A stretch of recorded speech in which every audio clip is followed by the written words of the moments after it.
ಮಹಿಳೆ ಕಿಡ್ನಾಪ್ ಪ್ರಕರಣದ ಬಗ್ಗೆ ಪ್ರತಿಕ್ರಿಯೆಯನ್ನ ನೀಡಲ್ಲ. ಪ್ರಕರಣ ಕೋರ್ಟ್ನಲ್ಲಿರೋದ್ರಿಂದ ಪ್ರತಿಕ್ರಿಯೆಯನ್ನ ನೀಡೋದಕ್ಕೆ ನಾನು ಹೋಗೋದಿಲ್ಲ. ನಾನು ಯಾವುದೇ ಕಾರಣಕ್ಕೂ ಕೂಡ ಪ್ರತಿಕ್ರಿಯೆ ಕೊಡಲ್ಲ ಅಂತ ಎಚ್.ಡಿ. ರೇವಣ್ಣ ಅವರು ಹೇಳಿಕೆ ಕೊಟ್ಟಿದ್ದಾರೆ. ಕಾನೂನು ಬಗ್ಗೆ ಗೌರವವಿದೆ, ದೇವರ ಬಗ್ಗೆ ನಂಬಿಕೆ ಇದೆ ಎನ್ನುವ ಮುಖಾಂತರವಾಗಿ ಮಹಿಳೆ ಕಿಡ್ನಾಪ್ ಪ್ರಕರಣದ ಬಗ್ಗೆ ನಾನು ಪ್ರತಿಕ್ರಿಯೆ ನೀಡಲ್ಲ ಅಂತ ಹೇಳಿಕೆ ಕೊಟ್ಟಿದ್ದಾರೆ.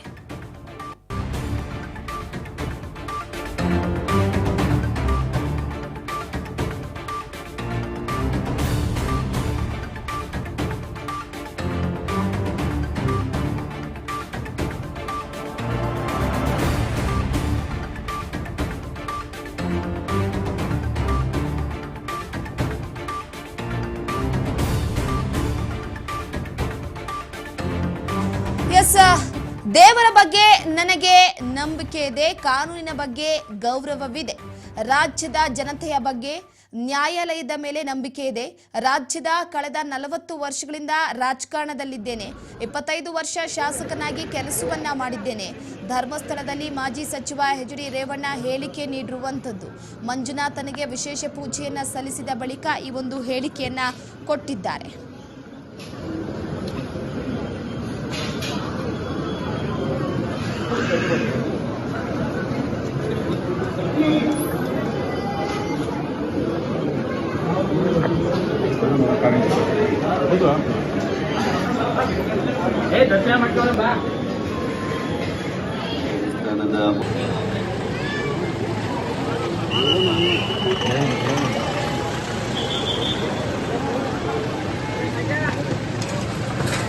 ಒಂದು ಕಡೆ ಈಗಾಗಲೇ ಟೆಂಪಲ್ ರನ್ ಶುರು ಮಾಡಿದ್ದಾರೆ ರೇವಣ್ಣ ಅವರು.